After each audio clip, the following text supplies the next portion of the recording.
Hey everybody, thank you for checking out the Performance Anxiety Podcast on the Pantheon Podcast Network. I'm your host Mark, and I want to thank our sponsor AKG for sending us their Podcaster Essentials Kit. It comes with a Lyra mic and a set of headphones, and if you've ever thought about starting your own podcast, the Podcaster Essentials Kit is the best way to do that. We're thrilled to have Jared Michael Nickerson as our guest. He grew up right in the middle of the funk capital of the world, Dayton, Ohio, and he talks about the effect that had on his life and how it shaped his music. He attended the University of Notre Dame, where one of the priests introduced him to the early works of Miles Davis. And there's also a pretty wild story of how he wound up with the bass that he's been playing for decades. After playing with bands like the Human Switchboard and The, he joined Burnt Sugar the Arkestra Chamber with Greg Tate and helped shape the direction of the band. Jared shed some light on the conduction method that makes the band so unique and improvisational. He also reveals the difficulties of putting Burnt Sugar on vinyl. Give Jared and Burnt Sugar a follow on social media. They're pretty easy to find. Buy their new release, Angels Over Wakanda, through Bandcamp or their website, burntsugarindex.com.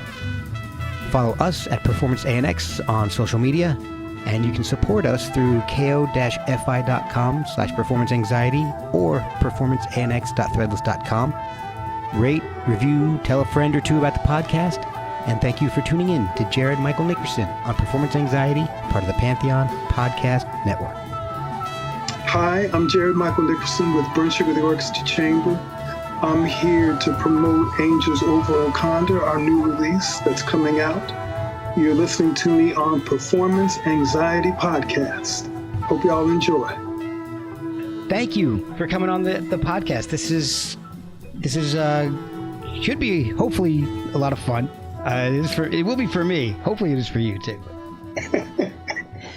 I've been listening to a lot of your music, and there's no possible way for me to have listened to all of it because there's so freaking much of it. It's unreal the amount of stuff you've done. I was blown away by some of the albums you're on, but I want to know how you got to that point to start off with. Did you grow up in a house with a lot of music, or were you the only one that was into music? I've heard a lot of things going both ways. So where did you fall growing up? I probably fell in the middle, a little bit further to the side of music, as my grandfather had my aunt and my mother play violin. Oh. So they had, they had a little bit of music in their lives. And then because of that, my mother definitely had music in my life. And you are a bass player. I am. Was that the instrument that you started off with, or was there something else? No, she started me off on piano, because basically I wanted to be a drummer at first. Okay. And she was like, well, that's fine, but I think I'd like you to have a little bit of knowledge about just music in general. So before I could even get my first drum kit, I had to take 7 years of piano. 7 years? Yeah. Wow. Now, I was a little kid now, so, it wasn't like, she was really depriving me or anything. Yeah. So I did that, and lo and behold, by the time the 7 years had passed, I sort of had expanded my musical view, and was playing guitar, but would always play single notes, wouldn't play chords. Oh. And noticed that really I was probably, sort of drifting towards maybe becoming a bassist. So in high school, I kind of was fortunate and able to blend the fact that in symphonic band, I was a percussionist. My senior year in high school, I was in the marching band as a drummer. Oh, wow. And I played bass in the jazz band.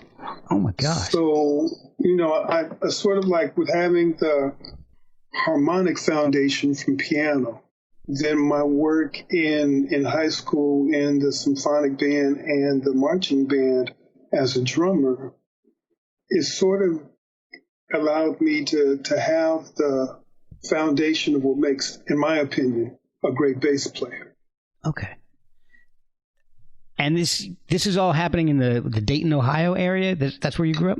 All happening in Dayton, Ohio. I was born in Cleveland, but my mom, she obtained a job at the Veterans Administration as a radioisotope chemist. Oh, so we moved to wow. Dayton. That's amazing. Oh, wow. Yeah, she's pretty great. Yeah. I love great moms. Yeah, me too. When did you start playing out on your own with people in bands that you were creating and not just school bands?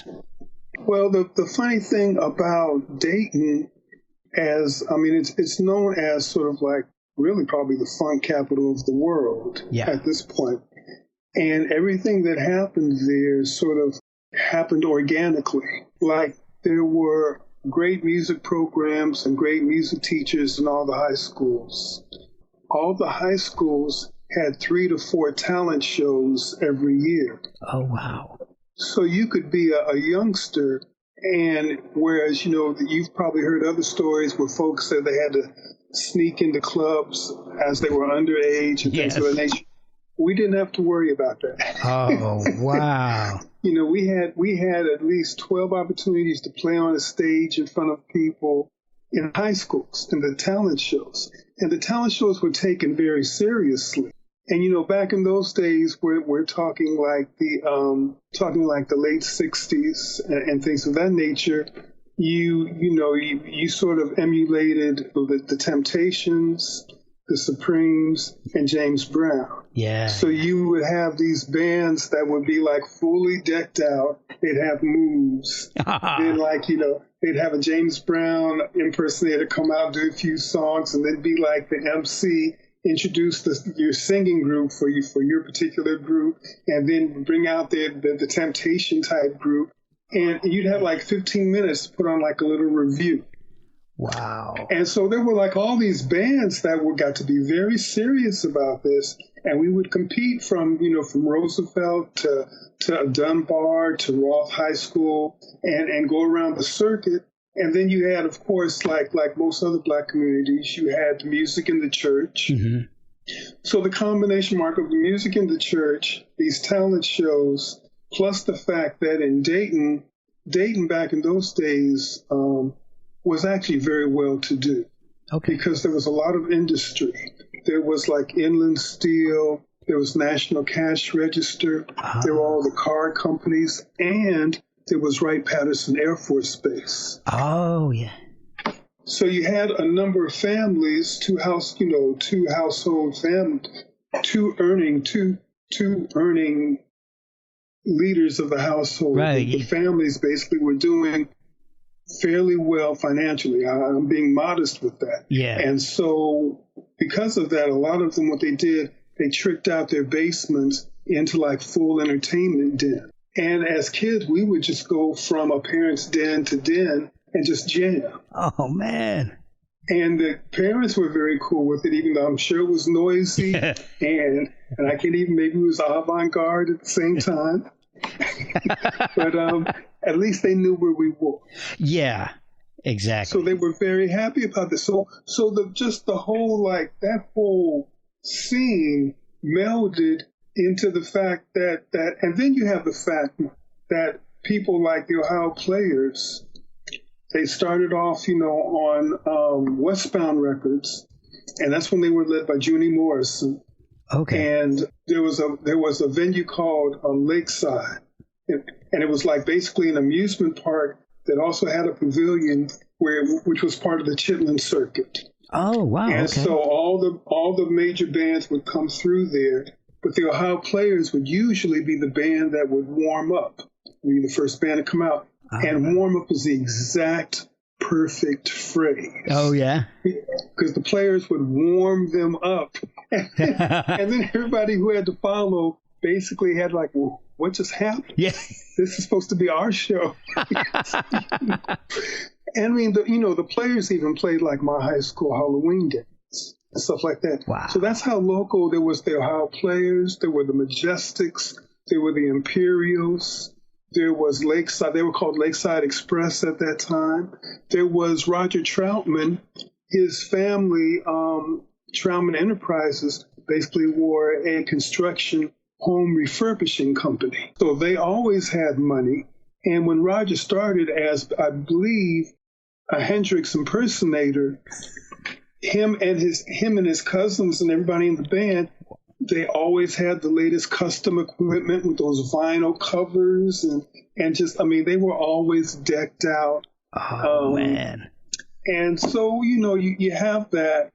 And then when the players that released their first national hit record, which was Skin Tight on Mercury. Okay. Basically, that was really a combination of two bands. That was a combination of the original Ohio Players, and there was another band that was really hot in Dayton called Overnight Low. And what happened was Overnight Low had Diamond and Chet Willis as the leaders of that band. Okay. And something happened. I was too young to be a part of this. I don't know what happened. But for some reason, they decided to change rhythm sections. And Chet and Diamond came over to the Players, and trying to remember, Gregory Webster was the drummer in the Players at that time. He moved over to Overnight Low and a few other players. And then that Ohio Players, which was new, with Billy Beck, Diamond, and Chet Willis, that was the one that put out Skin Tight. And then, of course, after Skin Tight they were an international hit-making band. Yeah, they were huge. So you grew up with all of this around you. So, and so you're absorbing all this. But when did you decide that music was a calling for you, something that you wanted to do as a profession? I know you did study at Notre Dame. Yeah. Was that for music? No, actually that wasn't. And you know what? I have to say, I was so in love, and it's probably similar to you talk to those young kids who play basketball or football, and at the time they don't realize that maybe only 10 out of 2,000 make it professionally, but it's a passion for them, and it's all they can see. I'd have to say it was probably a passion for me. It just made me happy to do.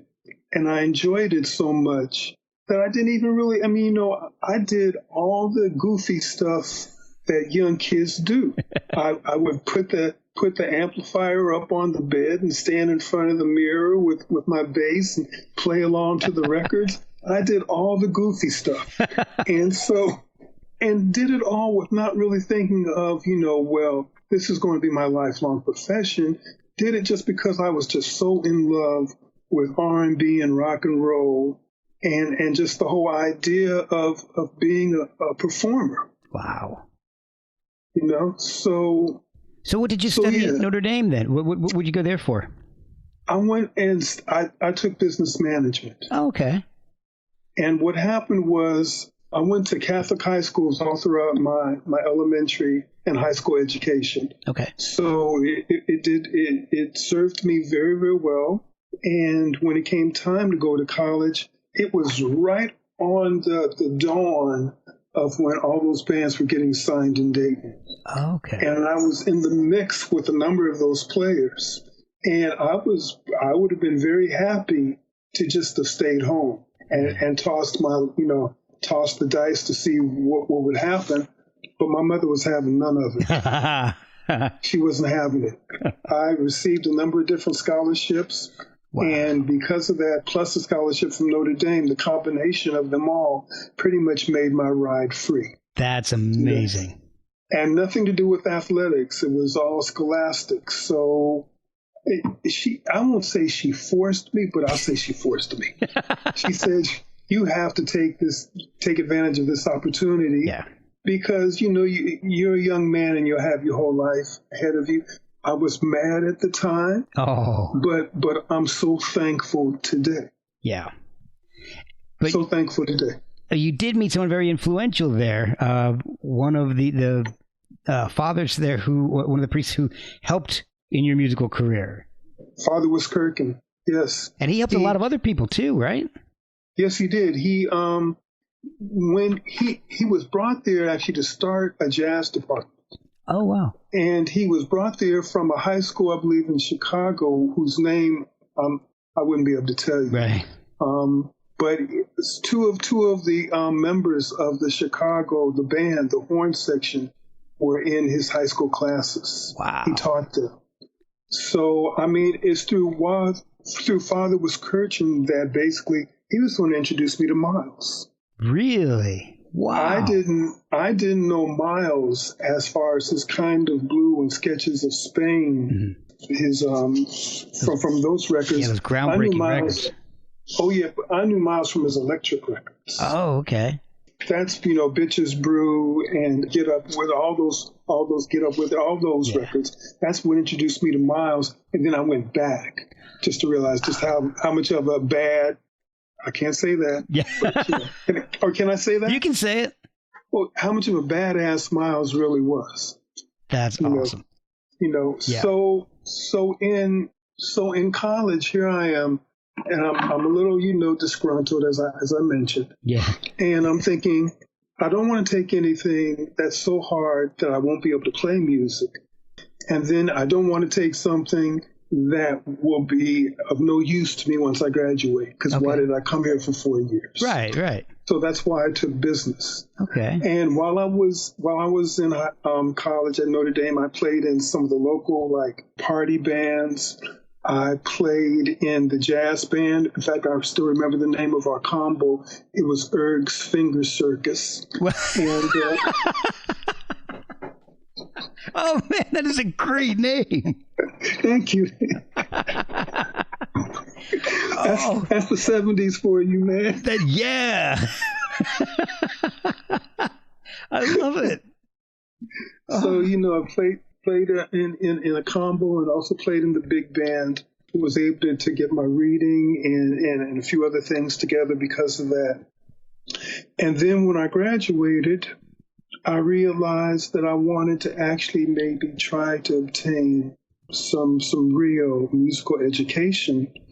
And through Father's referrals, I was able to send in audition tapes and all my background information, and I was accepted to Tulane University's music department. Wow. I was accepted to Berklee School of Music and New England Conservatory, both of those in Boston.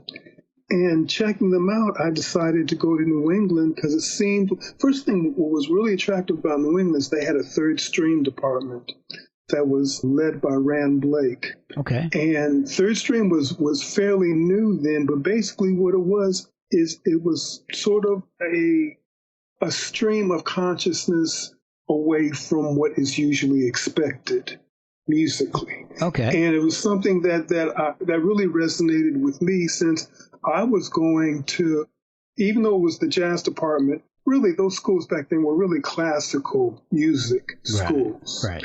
And really their bread and butter was really classic pianists.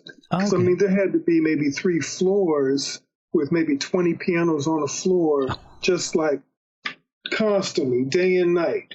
Kids in there just working on their music and everything. Oh, wow. It was, so the jazz department was fairly new, but it was very good for me. And I even had to, because that it was basically a classical school, I had to take up stand-up bass. I had to take up acoustic bass. I couldn't just play electric, even though I had only played electric up to that point. Oh, wow. So I had to learn how to bow. I decided on the German style of bowing. And so that was... I didn't even know there's different styles of bowing. Yeah, there's a French and there's German. And it's all the way you position your hand with the bow and stuff. So what that did sort of illuminate is the fact that I was an electric bass player. I have small hands.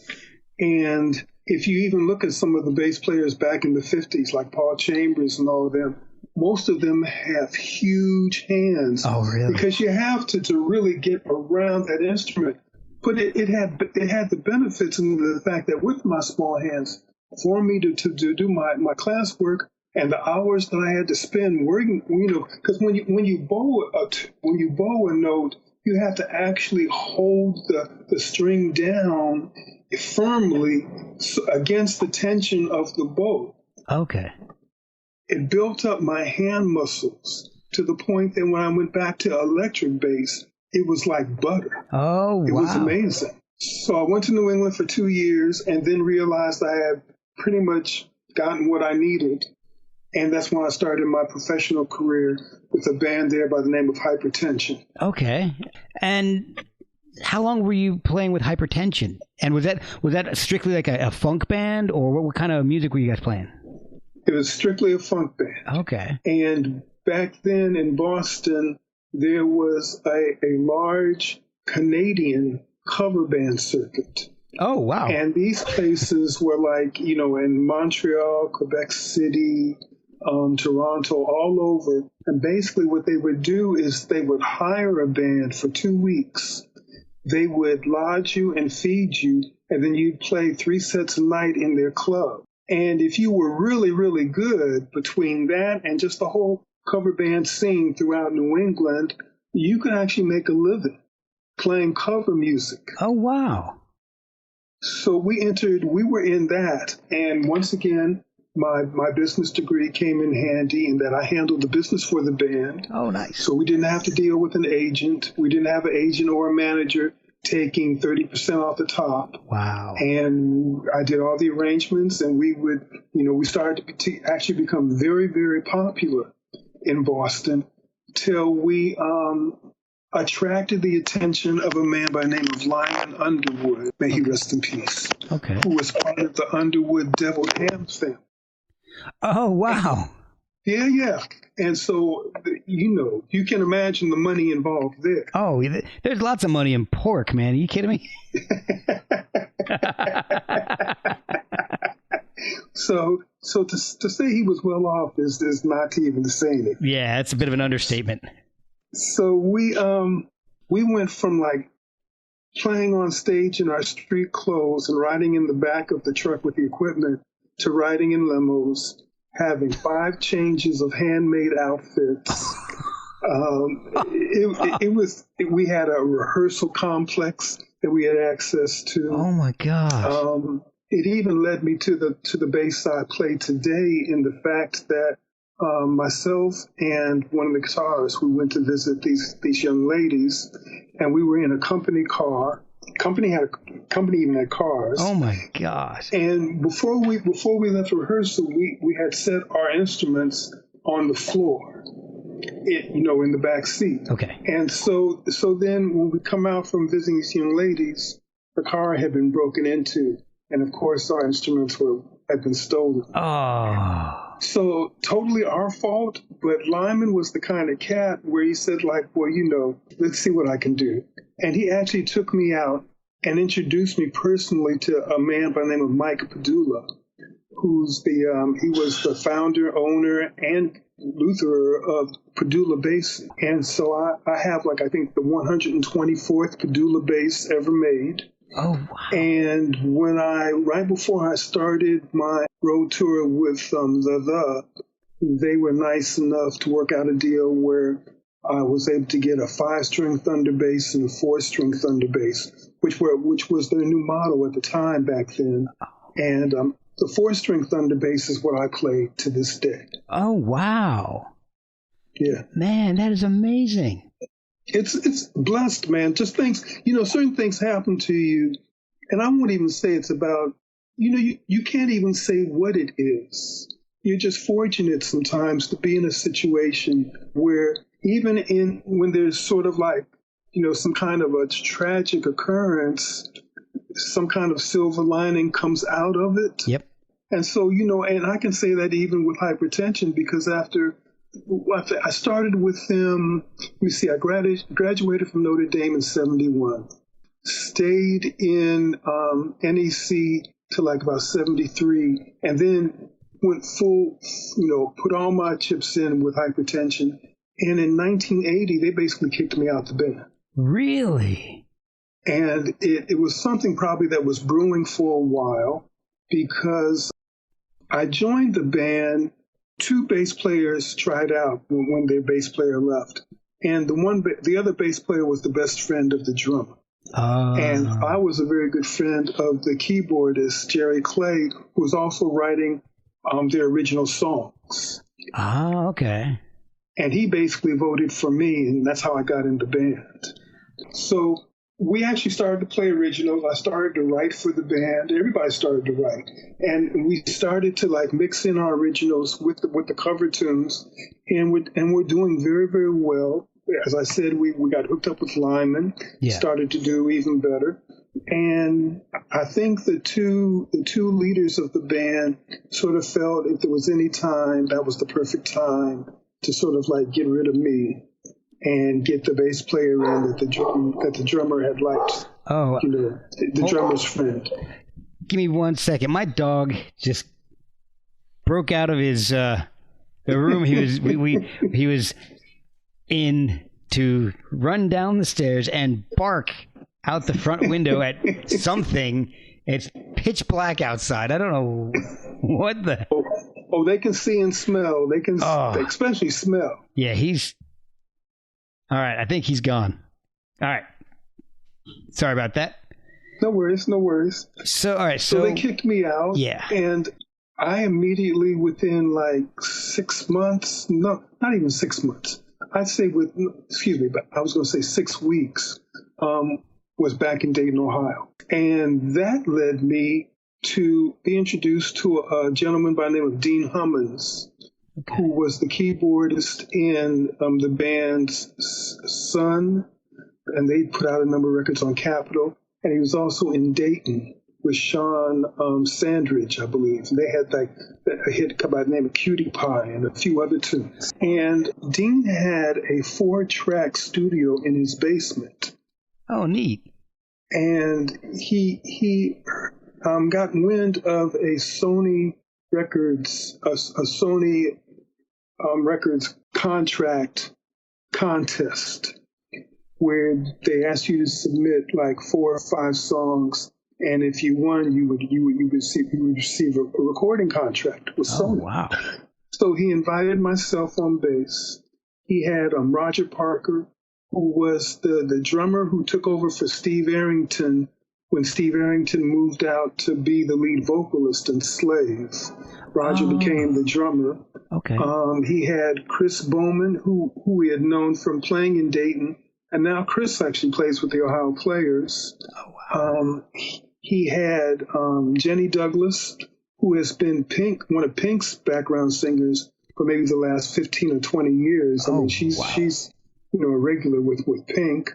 And so we had us all come in and cut some tunes, and we sent them in, and we didn't win. Oh. So, but what happened out of that is that there was a band in Cleveland by the name of Human Switchboard, which was led by Bob Pfeiffer and Myrna Markarian, and Ron Metz was the drummer. They would come to Dayton all the time to play. And one time, I guess, Drac from Slave got up on stage and jammed with them, and they loved it so much that they asked, would he cut some tracks with them? And that's how Dean was introduced to Human Switchboard. Okay. Well, Human Switchboard was in Dayton doing some recording, and they had a gig at a place called Walnut Hills. And their bass player up in Cleveland didn't want to come down for the gig. Oh, jeez. Dean recommended me. We spent a day and learned a number of songs. And Dean and myself accompanied Myrna, Bob, and Ron and did the gig, and they loved it. And everybody loved it, the audience, and we loved it. Yeah. And 4 weeks later, I received a call from Bob asking if I wanted to join the band. Oh, nice. And that's how I got in the Switchboard. We'll be right back after a word from our sponsors. I want to take a minute and talk about our sponsor, Tiesta Tea.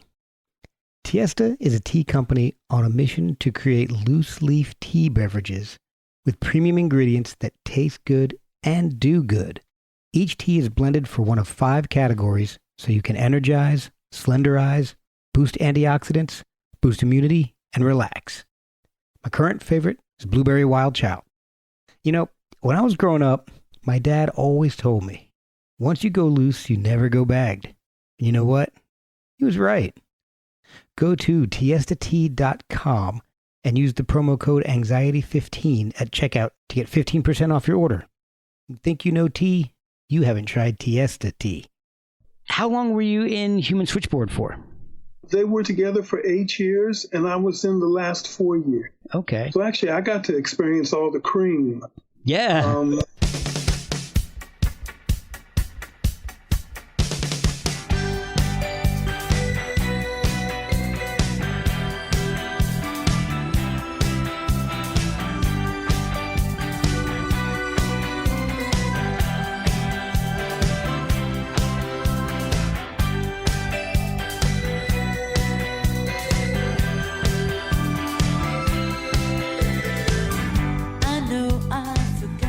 Yeah, we would come up and we'd come to the East Coast and we'd play Maxwell's in Hoboken. Yeah. We do, if not all three, at least two of either CBGB's, the Peppermint Lounge, and Danceteria. We'd go to Boston and do the Rad or Storyville. Oh. We'd go to DC and do the 930 Club. Yep. So we'd come up and do like about, a week and a half, 2 weeks of touring, and then bring East Coast money back to the Midwest. Nice. Which is stretched very, very long in the Midwest. And then we'd come back and do some more dates. And we became popular enough that we became one of the New Year's Eve bands in New York. Really? And so the money was really, really good. You mentioned some of the other bands that you worked with, like you've done work with Darlene Love, Freddie Johnston, Gary Lucas, and Jeff Buckley.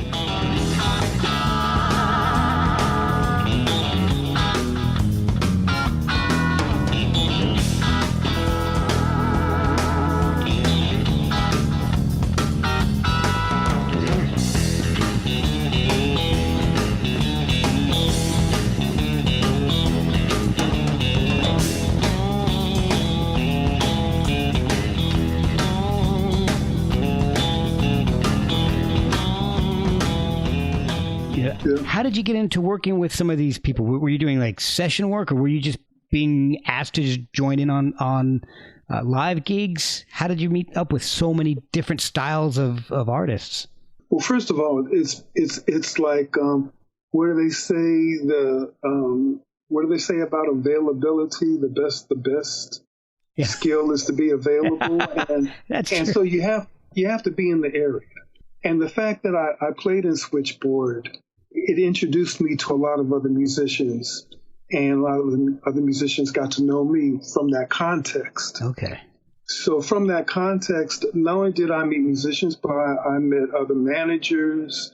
You meet the like Kelly Crystal and Louise at CB's. They were friends. Yeah. We weren't business associates, and so. Then Living Colors managers, Jim Grant and Roger Kramer, became friends. So once you get into that kind of a circle, then that's when auditions start to come around and people will put your name out for certain things, and that's how you at least get the opportunity to play with those people.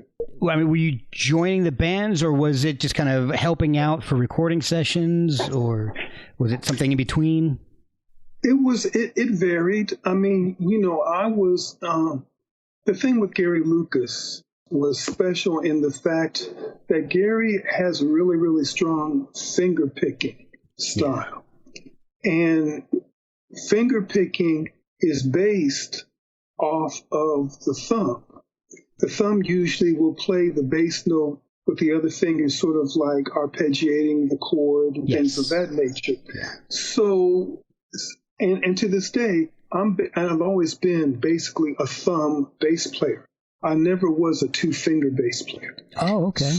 So with that, my style sort of like really fell in line with Gary's style, because we would sit in his living room and just play through tunes. I mean, night after night, hour after hour. Oh, wow. And I would just sort of like really mimic his thumb placements. And then we just became really, really tight without there being anybody else around. And so then when it came time to cut his first record, I mean, if you listen to tunes like A Whip Named Lash or Glowworm, Yeah. you can hear just how tight the two of us are as from hours and hours just playing.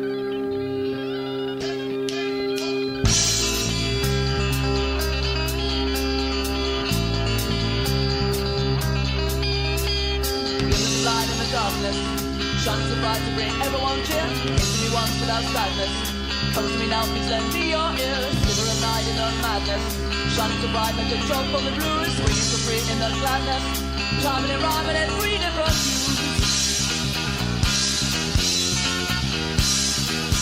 So, that was kind of like a band. And that kind of all dissolved because of the Jeff Buckley incident. Him working with Jeff Buckley, but then that led me to other things. It's when that dissolved, basically that led me to Freddie Johnston, and Freddie, I did Can You Fly, and then we started to tour.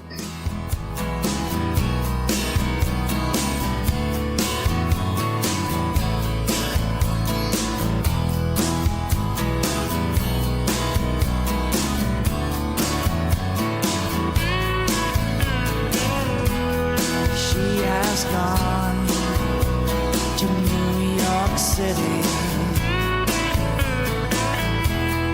That old suitcase holds no funny stories. And then even when Freddie had his national contracts, what would happen is he used two bass players. Oh. He used Graham Mabey, who basically, are you familiar with Graham? No, I'm not. Graham Mabey is like the original bassist. He's Joe Jackson's bass player. Oh, okay. So from anything that Joe Jackson did, Graham is on that. So Graham had that as his rock and roll foundation. Okay. Which, as you know, to this day is very lucrative to him. Oh, yeah. So Graham actually produced Can You Fly, Freddie's second record on Bar None, and played half of it, and I played the other half. Oh, wow. And Okay. so then when Freddie was from The Strength of Can You Fly, signed to Elektra, I believe, Elektra Records, he used Graham in the studio, but whenever he would go out on the road, if Graham was off with Joe Jackson or someone, then he would use me. So I was able to get a lot of touring in with Freddie. And in fact, to tell you a story, we were just on the tail end of the second of a 9-month tour. We had done 9 months, taken a month off, and did another 9. Wow. And about 2 weeks before coming home, I received a call from Roger Kramer asking if I wanted to audition for a band called The. I didn't know who The was. Right. So I checked around and listened to a few tunes, and I really listened to the record that they were going to be supporting, which was Dusk. Okay. And James Eller, who was the original The bass player, the bass lines he played on that record really resonated with me. Okay. That's very important.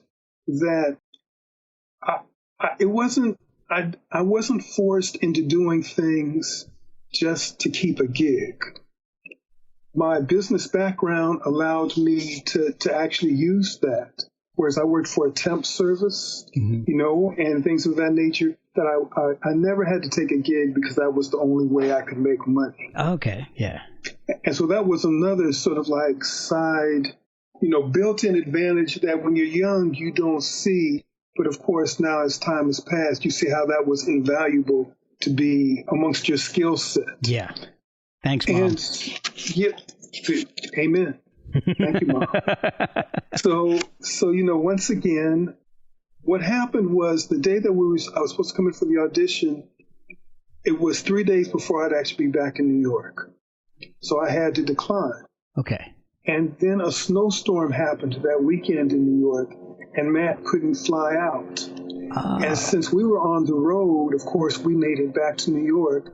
And he was nice enough to set up one before he left, like the following Monday. I went in, I got the gig. Wow. I got the gig. Oh, that's awesome. And that really, when I was out with Freedy, we were doing high profile gigs as far as the bands we were playing with. Because we would do like 3 band shows with it'd be like Soul Asylum and the Chills and Evan Dando's band. The Lemonheads? Yes, the Lemonheads. Okay. We would be on, and all of this book by Frank Riley. Okay. Who was like, sort of like the king of the independent rock back in those days. So we did great bills. Yeah. But the type of rock and roll, the arenas, the type of rock and roll venues I was able to experience with and then not only with just them, but when we opened up for Depeche Mode for 4 months. Wow. And this is when they had Walking in My Shoes, when they had that hit. Oh. So we were playing arenas. I mean, 2 nights sold out at Madison Square Garden, the Toronto Sky Dome. Wow. A week at the Felt Forum in LA. You name it, we played at Red Rocks. We played them all. And that's a different world. Yeah. That's a different world. Man. And so getting to see that and also meet people along the way. Yeah. It's just all been, beneficial, I say.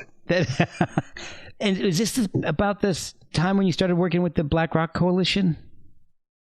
Actually, that was you see, the Black Rock it was about the time. Yeah. Okay. So what were you doing with them?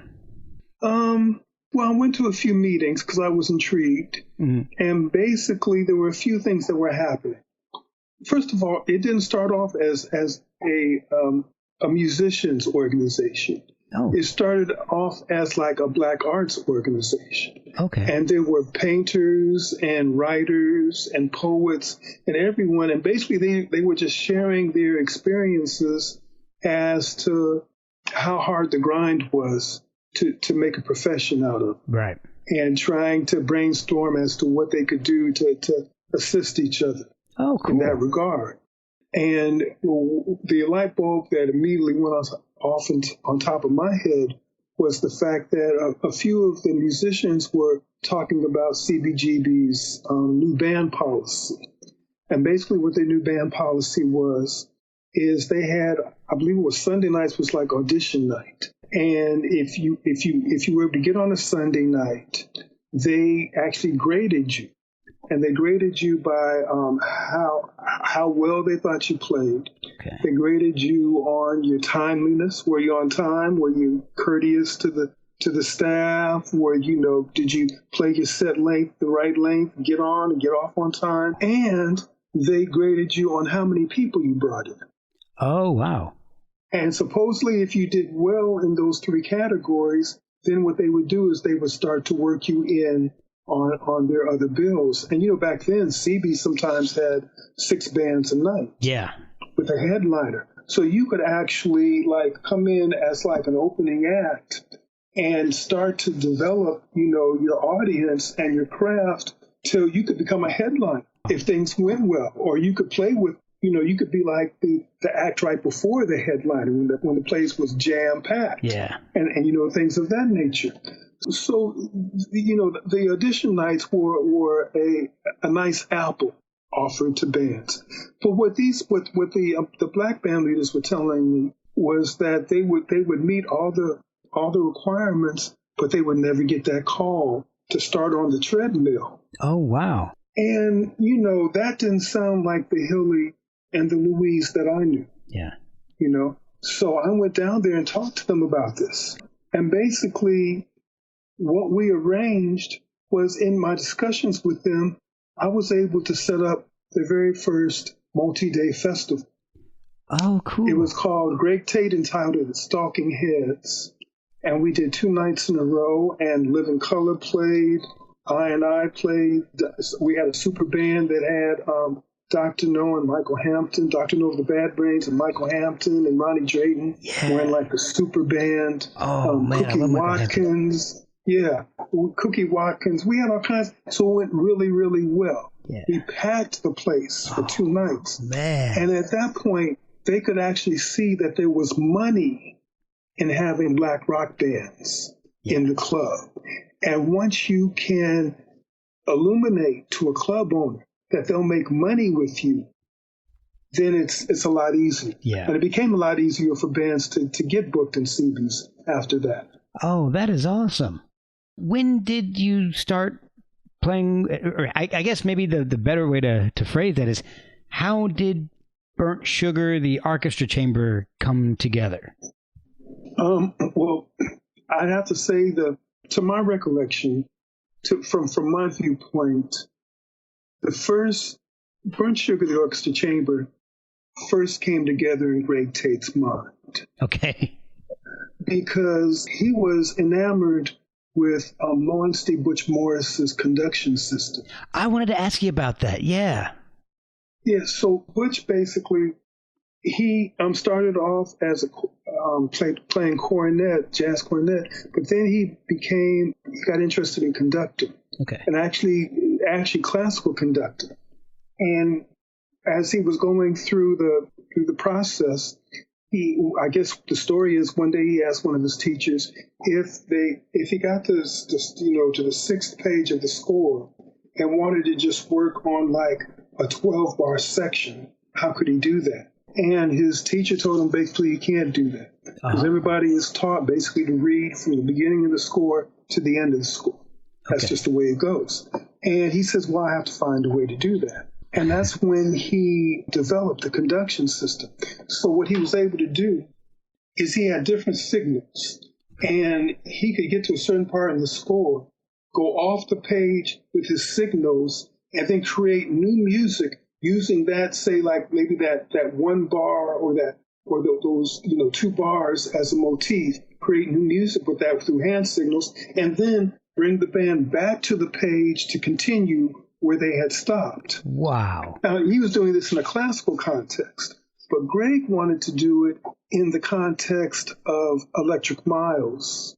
And so it was myself, Vijay Iyer, Trevor Holder on drums, Ronnie Drayton on guitar, a woman by the name of Simi Stone on violin, Bruce Mack also on keyboards. He got us together in a rehearsal room to try it out, him conducting and us following his conduction. Yeah. And the great thing about conduction is if you play a score, if you play scripted music, you have to also have the technical ability to play that music. Yeah. And there'll be some music that maybe at the beginning and maybe never that you won't be able to play because you're not technically proficient enough to do that.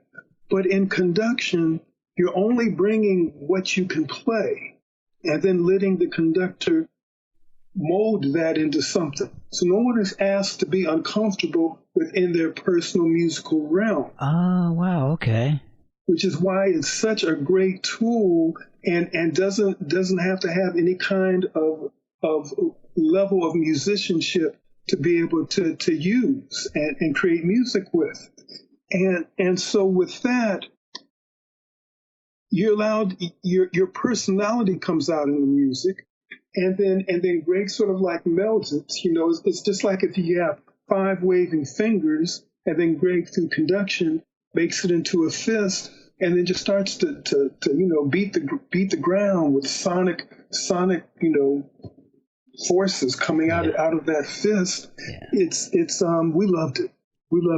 We did another rehearsal, and then we took it right to CBGB's Underground for the first 2 gigs. We did 2 gigs. We loved those. People who were there loved it, and we went right into the studio in '99 and cut Blood on the Leaf, the first record. Which, I mean, that debut is just incredible. It's possibly one of the best debut albums I've ever heard from anybody.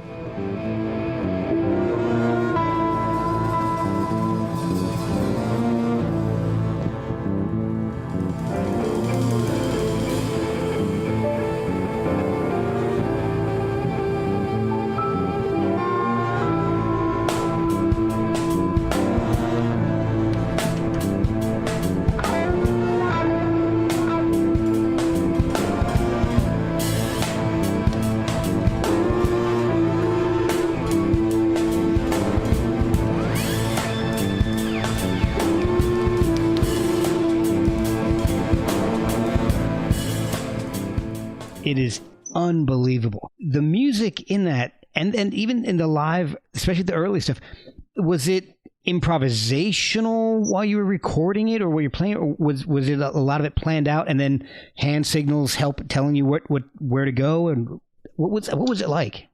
None of it was planned out. Wow. None of it was planned out. It was all pretty much conducted, and Greg sometimes would have a few sonic templates because he also plays guitar. Okay. So he might have a few sonic templates that he would play ahead for us. Yeah. But then after that was really just a sort of like to give everybody an idea. But then everybody was allowed to create, and he would, after we would get going, then he would conduct us through different phases of a particular jam. And then afterwards, he went into the studio with Peter Carl, whose studio was where we recorded that, and who was the engineer. And he would cut and paste things together. He would maybe, if we played for 15 minutes, find a 6-minute segment that he really liked and invite some players to come in and overdub over that. Wow. Oh, man. So it was, yeah. So it was a lot, it's almost like a sound collage. Yes, exactly. And I noticed the band does have a motto. It's never playing anything the same way once. Yes. Which I think is awesome. I mean, we were able to do some touring and even international touring, going to places, and they didn't know what we'd be playing. Did you guys know what you'd be playing? No. No. And they paid us for that. That's amazing. And they paid us for that. That is amazing. But the thing that I think that really pushed that record through was the fact that it received a really, really big write-up in The Wire. Oh. And back then, The Wire was kind of like the Bible of experimental music.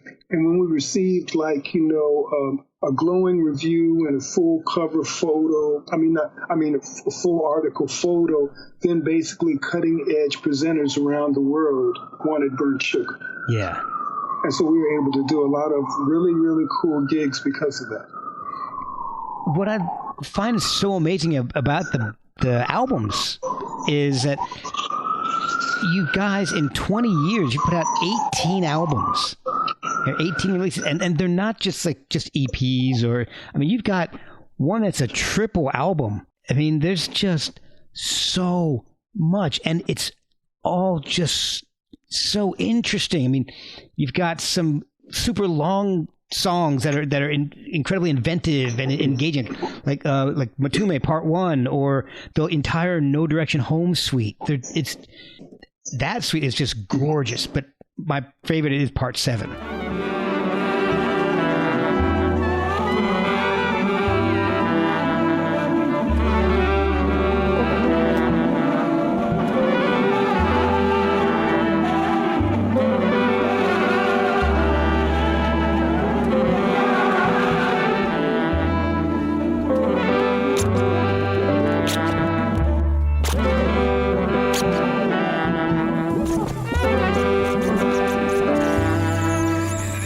Starts off, it's so beautiful, and then it just kind of sounds like it's about to go off the rails with the samples and the weird clips coming in, but then it all just kind of comes back together.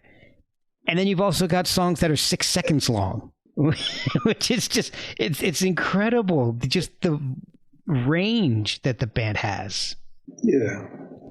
And there's a song that really I absolutely love, it, Mermaid, Angels, and Rainbows.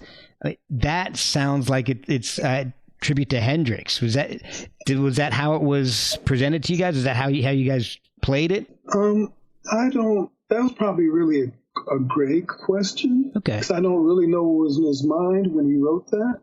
But the performance sounds like it could be something from a Hendrix album. Ever seen a mermaid staying there like a stone? Angel fall from heaven like it will never fall. So many men, so little time. Till she moves on, till she moves on. The next go down the line, to the next go down the line. I hear you. But you know, he never came to us and would ever say, he's never said anything like, sound like this. Okay. You know, he would just, now I'm not saying what his influences are. Right. And the great thing about the band is we had both been in bands where we had to wear both hats. We had to be like the musical director and the business manager. Yeah. And that is just really an unwieldy job. I don't really wish that on anyone because it's a tough one to handle. I'm sure. Usually, if something goes, you know, wonky in the business, it bleeds into you being still angry about it in the music. If things go bad in the music, then you might be vindictive in the business because, you know, and so we were smart enough and had done enough that we realized, why not take advantage of both of our strengths?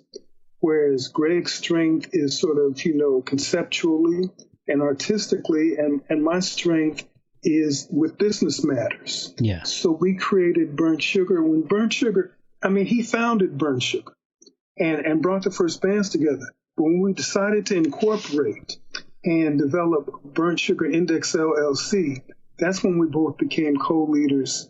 And he takes care of church, which is artistic, and I take care of state, which is all business. That's awesome. Oh, man. When it comes to the songs themselves, is Greg writing the music, or is everybody contributing their own parts to the what's on the records? It's a combination of both. Okay. It's a combination of both. Sometimes they'll come in with pretty much the music figured out. Other times maybe he'll come in with a chord sketch and allow people just to play what they want to play. Yeah. And other times we'll just start jamming, and when he hears something that he likes, he'll have us freeze on that section and develop that into a song. Oh, cool. Okay. When did you start working with Band of Gypsies Revisited? How did that all form with Vernon Reid? Because I listened to some of the performances you guys have done, and it's so interesting. It's like a completely different take on Hendrix's music.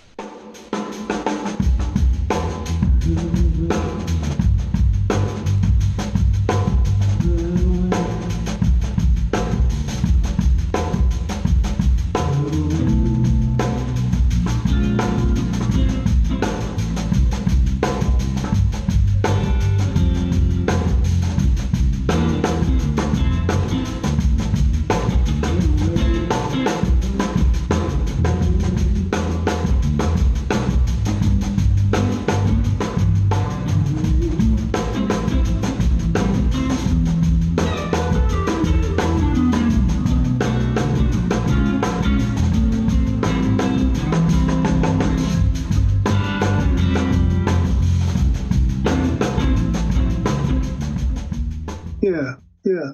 Well, you know, Vernon is like that. Vernon has never really liked the fact that as a black guitarist, a lot of people like to immediately associate you with Hendrix. Like the reason you play guitar is because of Hendrix. Right, yeah, I can understand that. He's never been one of that camp.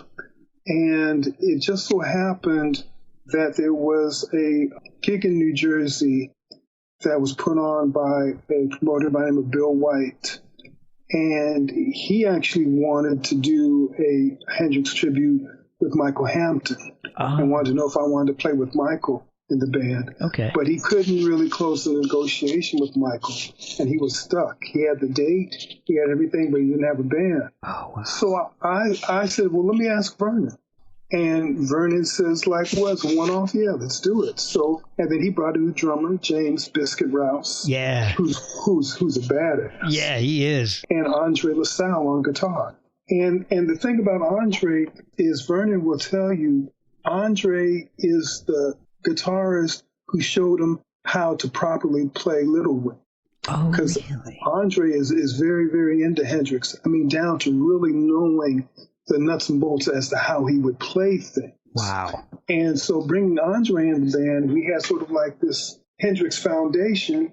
With Biscuit in the band, not only do we have a killer drummer, but in trying to do Band of Gypsies right, we had a killer drummer who's also a killer vocalist, like Buddy Miles. Yeah. And then of course we had Vernon, and Vernon didn't want it, so the easiest thing to do is to play those tunes as is, and they're so eclectic as they are, they'd still be great. Yeah. But that wouldn't really be true that wouldn't shine a light on us at all. And so we basically went in and revised the tunes in our light. And we had such a great time that night. Place was packed. Oh. People loved it. That we had an offer for another place in, I can't remember what part of Massachusetts, but we did a second show there. That went really well. And then we were approached by a booking agent. So we were able to actually make some money doing it, play some really nice gigs. But I have to say, I think that we took it as far as we could take it. Okay. And since it's not a lifelong, we all have other sort of, day-to-day musical assignments and musical groups we work with, it's probably in the dust. Yeah. So I'm glad that are those recordings of it. But I have to tell you, we had a really good time with the people who came out to the show. I can tell because I was watching some of those videos. First of all, the version of Purple Haze you guys did was so cool. But I loved the video of Who Knows that I saw. That cracked me. Somebody in the audience is talking about Sally, and you guys it's amazing to me to watch the entire band start laughing, but continue to play and play well. You guys are just laughing your asses off, having a great time, but the music is still great. I loved it. The people were very cool that came out. Yeah. So Burnt Sugar has a new EP coming out, and it's really wild. I mean, the first 2 tracks are half an hour long combined.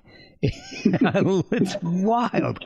Angels over Okanda, and which is 18 and a half minutes long, and Repatriation of the Midnight Moors, 12:01. And I love that bass on Repatriation. That is so cool.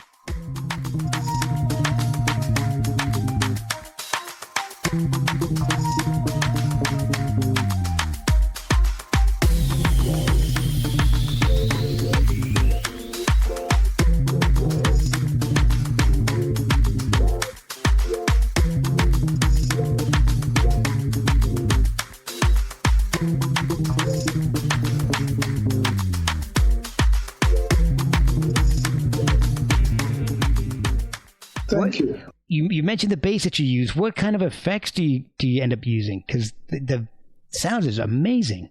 Well, really, it's not.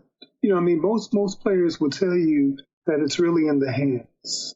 And as I told you how my hands became really strong. Yeah. And I'd have to say, I have to give a shout out to the pickups, because these basses, I've always used Bartolini pickups. Oh. And Bartolini pickups, the lovely thing about them is a lot of musicians, when they get into the studio, they realize that not only do they have bad habits from playing live, because so many things get lost playing live, and in the studio, nothing gets lost. Oh. Everything gets, so fret noise, any of that kind, all that stuff is right on tape. Oh, but man. also that they realize that their instrument is noise.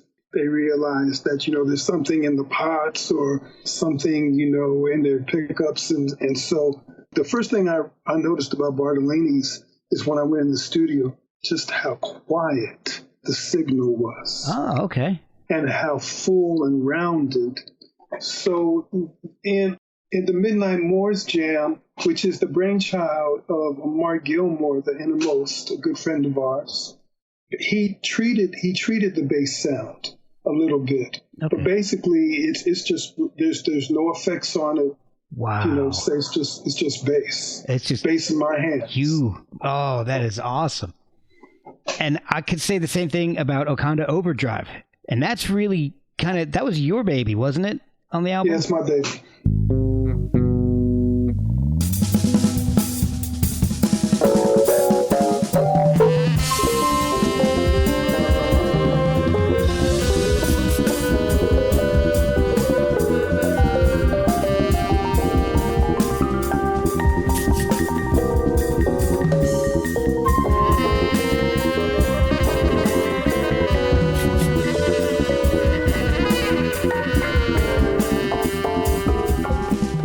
how did that come together? How did you work on that one? Well, it's funny. If you listen to the main track, Angels Over Wakanda, if you listen really, really, really, really closely, you'll realize that there are a lot of things going on in there that aren't brought up prominently. Okay. And so what I realized listening to just the individual tracks, that there was really a lovely Fender Rhodes piano solo by Leon Grunbaum. And what I thought was there was a segment of my bass part that could be used as an introduction to a new song that led into Leon's playing. And so what I did was I cut and pasted. I took the song about 7 minutes in and actually used that as the beginning of a song. I took the loop out and brought the actual drums up, Greg Gonzalez's drums up. Okay. And so the beginning section is basically my bass, Greg Gonzalez's drums, and Leon's Fender Rhodes. And then I wrote a line for flute and tenor that V. Jeffrey Smith, who was the engineer, we did it at his Jam Carver studio in Jersey City. Okay. He basically overdubbed for that first section. And if you notice about maybe 3 minutes in, there's sort of like a little, I don't know, cloud of whatever. And then the loop comes in and it changes. And then during the second movement of the song, there is actually a flute and a tenor sax horn section.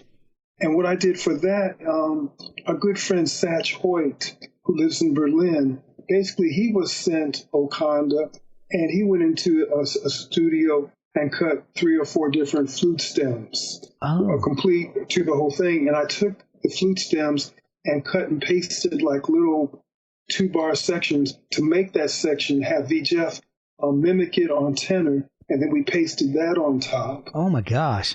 So it was like a real Frankenstein, Yeah. but I'm really happy with it. I think it's great based on some of the other stuff that I've heard from Burnt Sugar. I mean, that fits right in. There's a lot of Yes, Frankensteining in the music that I've heard. Yes, there is. And I'm going to tell you right now, I've got to get this stuff. I'm just becoming familiar with Burnt Sugar, and I am just hooked on it. It is incredible. I'm so happy that I've found the band. Thank you. You mentioned improvising in things in the studio and live. Is one more difficult than the other? Is it hard to improvise in the studio to get it where it's recordable, or are you just not even worried about that because it's all going to be cut and pasted afterwards? It's probably easier in the studio because it's kind of an isolated environment, and you can just go for it, knowing that even if you fall, you can just stop the tape and start over again. Okay. Now, that's a different thing live. Yeah. Because live, you have people, and any artist of their ilk, I would hope, would take into consideration that they do have an obligation to people who have paid money to see them. They do have an obligation to give them a show, and it goes even deeper than that, because I see the musician as I don't see us as being on a pedestal or anything. I see us as being working stiffs. Okay. I see us as that when we come into a club, we're in there just along with the sound engineer, with the bartenders. We're in there to make the folks that come through have a memorable evening. Okay. And so that when they leave, they say well, you know what? I had a great time. I'm going to look to see where that band's playing next. I'm also coming back to this club or to this concert hall or to this arena. I'm coming back again. Yeah. Because I had a good time. So I think that's part of our responsibility, working with the people that are working with us. Yeah. And so in that case, you have an obligation to, I don't even know if the excesses of rock and roll were really real or if they were just fabricated because they look good in Hit Parade or Rolling Stone. But I mean, if people are paying $30 or $50 a ticket and you have a sold out arena, and you stumble on the stage drunk and don't remember the lyrics and can't play your instrument, that doesn't really resonate with me. No. But the thing is now, so you have that obligation. But what we're doing is there will be times when we're playing on stage where it is completely unscripted, which means that you have to come up with something that's going to have some substance right there in the moment. Yeah. Now you could think of that as being a pressure situation. You could think of it like that, but I'm blessed and the band is blessed that basically we're surrounded by professionals. We're surrounded by people who love to play music and have played for a long time. And once you've played for a long time, you've already gone through the things of stepping on your chord and unplugging your bass and then realizing that you played for 12 bars with no bass in the house. You've gone through all that. Yeah. So basically there's a certain comfort level that you reach that, and I think even Michael Jackson said something to the point that the most, they asked him if it was nerve-wracking being in front of 100,000 people. He says actually something to the fact where actually he's alone in a way, and in a way you are alone. Okay. Because if you just sort of focus on your music and the music of the players around you, you're in this little bubble of creativity that supports you, and then you can relax and just play. And I would have to say that's probably the most important thing to any live performer is when they finally gone through all the mishaps to know how to handle them, to whereas they can come out on stage and breathe and play. Because even musicians, as they're learning their craft, they'll find out when they started to play something that they couldn't play, if they paid attention to their physical nature, they'd realize they had stopped breathing because they got anxious. And then, of course, if it's like a fast figure, something like that, you realize that really you need to breathe more because you need to feed your body oxygen so that it relaxes and can be as nimble as it possibly can be. So once you get your breathing in place, then even if you get anxious, you can breathe to relax and get through it.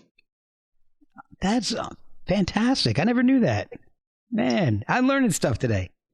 It sounds to me like when you're doing improvisational work, though, that you're experiencing of it, you're not looking at it as, oh my gosh, I don't know what we're going to play. It's more of, I now have the opportunity to make something unique tonight.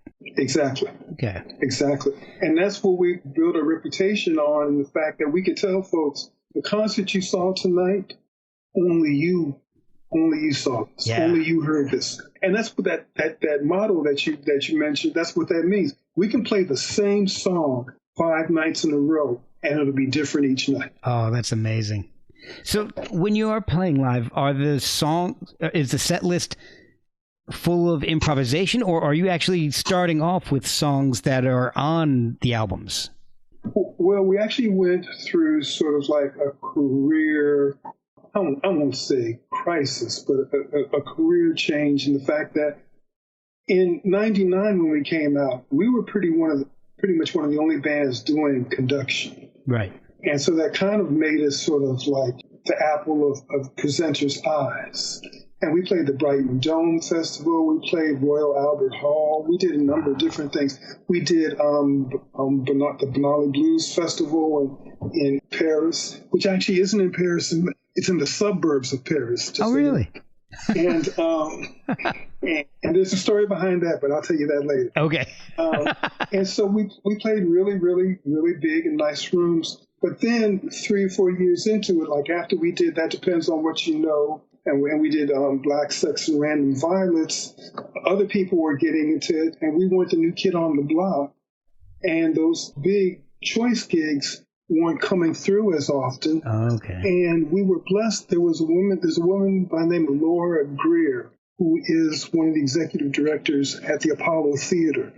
and they were getting ready they wanted to mount a tribute to James Brown. Oh. And they wanted to hire a band, but they didn't want to hire a cover band. So they thought that the best of both worlds would be to hire us to play James Brown tunes in a Burnt Sugar way. Oh, that's awesome. And so we did that, and it went over like gangbusters. Oh, I bet.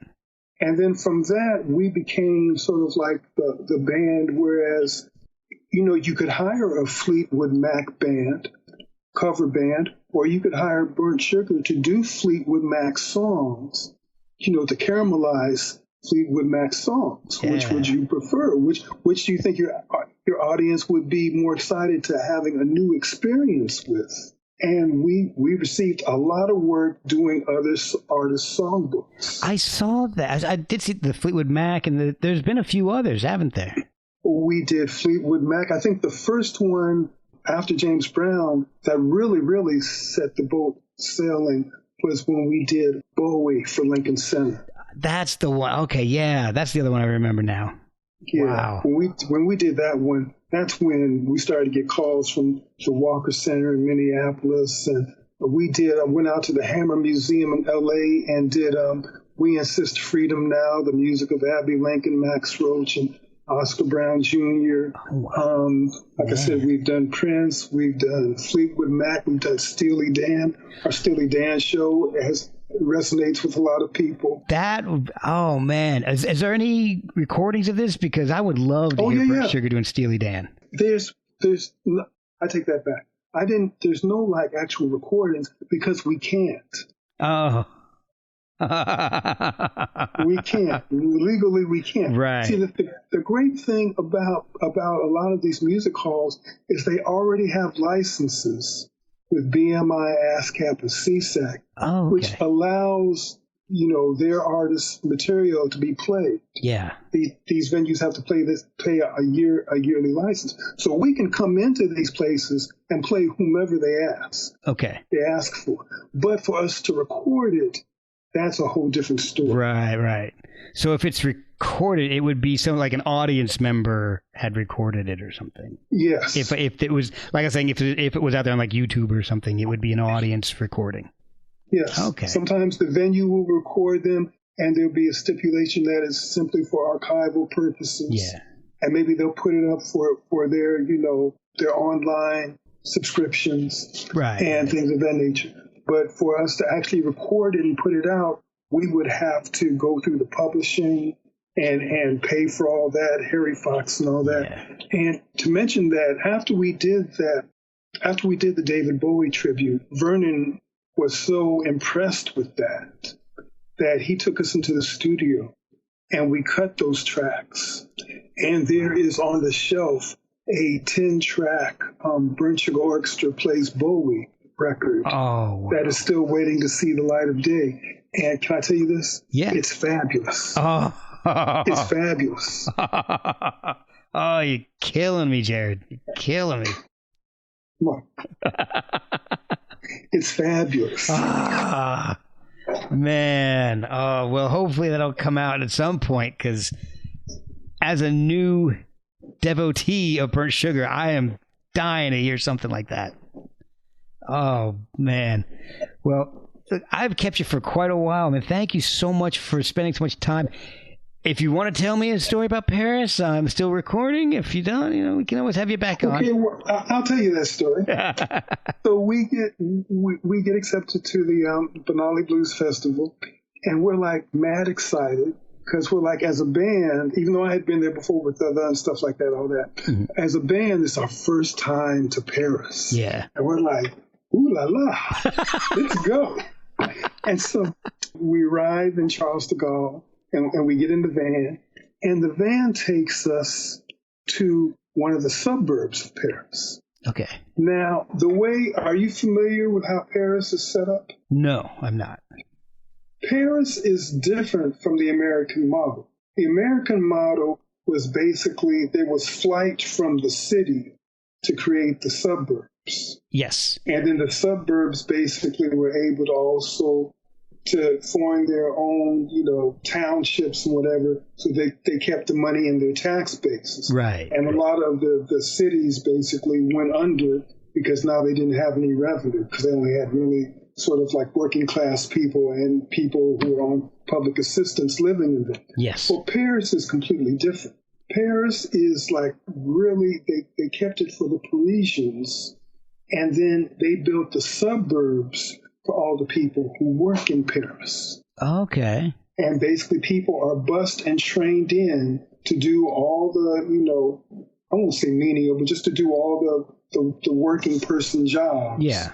And then they bust and train out. Wow. And so like this started, with the first immigrants there.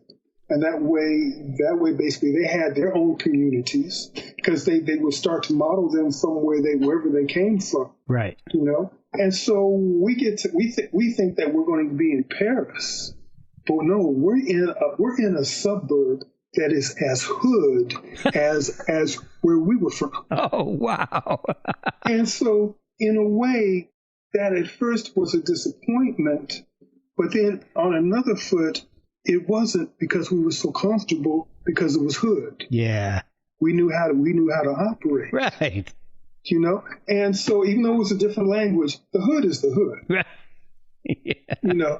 So that was our first introduction to quote unquote Paris. Wow. Oh, see, I didn't know that. I didn't know it was set up like that. That's fascinating. So they have like two festivals, Banale Blues, which occurs in all the suburbs, and then Saint Devere, which became our mentor. And we did like maybe about 6 or 7 more shows with them over the years. And they do all their concerts in Paris proper. Oh, and that's how the two festivals coexist. Oh, wow. That's pretty wild. Thank you so much. Where can people follow the band? How can they keep tabs on the band? Are you guys planning on playing soon or supporting the album with touring, or and how can people order the album? So we have it seems like most people are into digital these days. Yeah. So we have a Bandcamp page that has like all 18 albums up on it. Oh, wow. They can download from there. We also have a website where people can stay abreast of our upcoming shows. Like we have a show on the 25th at the Sugar Hill Festival in Harlem, where we're doing a tribute to the Mizell brothers who are from that neighborhood. Oh, nice. Then the next night, we're going to Real Art Ways in Hartford, Connecticut, Will K. Wilkins' place, where we're going to bring a band in from North Carolina called The Velt. And we're going to do sort of like a psychedelic shoegaze dance party. Oh, wow. Between the two bands. That's awesome. Yeah. And then as far as Okanda, there are 4 brick and mortar record stores around the country that folks can actually visit and pick up the record, or they can also do mail order. Okay. And Mark, those stores are Downtown Music Gallery in New York City, Amoeba Records in San Francisco, Dusty Groove in Chicago, and Landlocked Music in Bloomington, Indiana. Okay. And let me say this, the official release date is 23rd, as you know, 23rd of September, which is John Coltrane's birthday. But for some reason, the record stores, they don't read the small print. So they're already out, they're already out selling them if folks want to get hold of Okanda.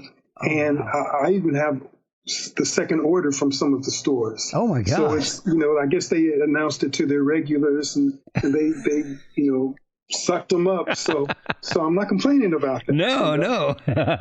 And then what we're going to do on the 23rd that we have control of is we're going to release a special edition of Okanda on Bandcamp. And the reason I say this is special, and this has been an education to me, we originally wanted to release, Greg Tate and I wanted to release Okanda as our first piece of vinyl. And when we started to call around to the pressing plants, because of, I don't know exactly what the dynamics are, but pressing plants now are taking orders now and won't be able to deliver your product until a year later in 2022. Wow. That's how backlogged they are. Man, it's gotten worse. It used to be 6 months. I heard about several months ago, I heard it was a 6 month wait. Now it's up to a year. Oh my God. It's up to a year now. And so we didn't want to wait a year to put this material out. But what we wanted to do was we wanted to stay true to the LP format as far as the way the tunes were configured. And what I found out investigating vinyl is 3 things. One thing is that it's always a battle between volume and bass. Okay. And because of that, you can only have so much music per side. Yeah. And it's about the sweet spot, I'm told, is 18 minutes. And the furthest you can stretch it is like about 20. Right. But then you also have to think about things of like, maybe you want your bass heavy tunes at the top to the middle of the record, but not at the end of the record where the grooves are smaller, where it's a smaller circle. Ah. You need more room for it to carry the bass and things, all these kinds of things. Wow. Right? So for the Wakanda version that's on CD, we actually had to truncate a few tunes, so that they would fit within the 18 minutes. Because even the Angels being 18 minutes or so, it's really like a 22-minute piece. Oh, wow. And Wakanda Overdrive is like 5 minutes and change on the CD, but really it's a 7-minute. Really, Wakanda Overdrive was really like a 7-minute and change piece, wow. But we had to truncate it to like about 5 something for the LP, okay, for everything to fit. So on the Bandcamp, we're going to put the full versions of the songs. Oh, wow. And also we're going to put alternative mixes, because there's a mix that V. Jeffrey Smith did that basically highlights the tracks that the guitarist Ben Tyree and Andre LaSalle laid down at the beginning, and then builds into the track with the full band, as opposed to the way the CD version is. So I think I'm really excited, because I think between the CD and between the digital Bandcamp release, it'll give people really a insight in just how we can meld the same piece of music into different identities. Yeah, that's exciting. I can't wait to hear that. This has been awesome. I could talk to you for hours. I really do appreciate you spending so much time with me. This has just been so much fun. My pleasure, man. Thank you for having me.